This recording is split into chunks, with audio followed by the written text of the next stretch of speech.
Marcel Solimeu, para a gente tentar saber qual é a perspectiva. Marcel, um prazer falar contigo aqui no Prós e Contras. Começo perguntando o seguinte: qual é a perspectiva de vocês sobre uma possibilidade de aumento de impostos para pagar essa conta que está, esse cheque em branco, vamos colocar dessa maneira, que pode acabar sendo assinado aí pelos parlamentares para o próximo governo? Boa tarde.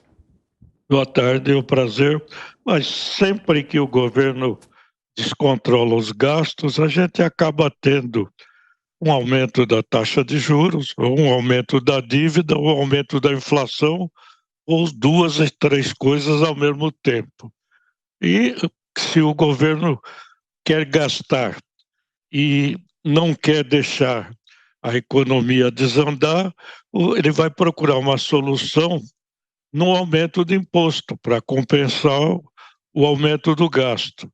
E nesse governo a expectativa que se tem é que o aumento do gasto vá ser inevitável pela sinalização que nós tivemos de aumento de gastos, porque não só com a PEC, mas com o aumento do número de ministérios e com várias indicações que já os dirigentes aí que futuros deram, principalmente o presidente Lula, indicando que vão continuar gastando. Então, a perspectiva vai ser de uma manutenção da taxa de juros alta por mais tempo do que se esperava e um aumento dos impostos inevitavelmente. Camila.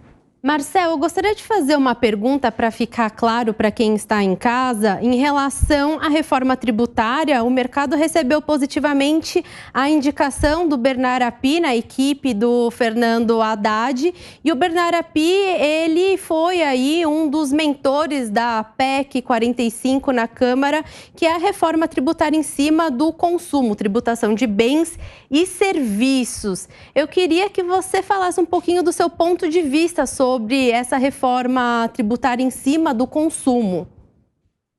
Bom, eu conheço bem a PEC 45, assim como a PEC 110 que está na tramitação no Senado. Eu acho que as duas não têm probabilidade de serem aprovadas tão rapidamente, porque elas fazem uma mexida muito profunda no todo o sistema tributário, inclusive com uma convivência de dois sistemas durante um período de transição que iria provocar muito mais incerteza e complexidade do que a situação atual que nós temos. Nossa posição tem sido contrária à aprovação dessas PECs, nós somos favoráveis a uma reforma tributária, mas que ataque os problemas efetivamente e não que procure agora fazer uma transformação que vai penalizar principalmente o setor serviços. E com a mudança da proposta na PEC 45, seria incorporado junto com o ICMS num único tributo. E com uma alíquota única para o ICMS e serviços, inevitavelmente o setor serviços é que seria muito penalizado com o aumento de tributos. Era justamente esse ponto que eu queria tocar aqui antes da gente encerrar, Marcelo. A gente tem mais um minutinho. A gente vem numa tentativa de retomada de diversos setores ao longo dos últimos meses, em função de tudo que a gente viveu aí com a pandemia.